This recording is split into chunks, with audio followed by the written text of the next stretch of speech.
এই ৰঙালী বিহু সন্মিলনখন আজি 56 সংখ্যক আৰু 56 সংখ্যক আমতলা ৰঙালী বিহু সন্মিলনৰ তৰফৰ পৰা আমি 12 বৈষ্ণৱ আৰু জ্যেষ্ঠ নাগৰিকক সম্বৰ্ধনা জনালোঁ।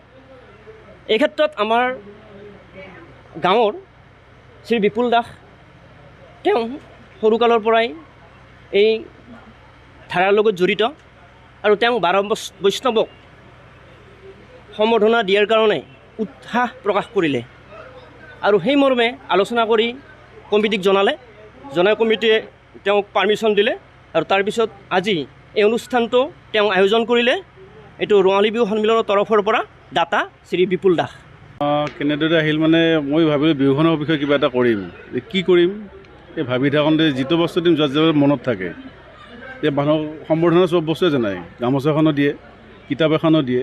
এই কিতাপ এখন দিয়াৰ বিনিময়ত কিতাপখন মানুহে কোনোদিন নপঢ়ে, কিতাপখন কোনোবা এটা চুকত পৰি থাকে।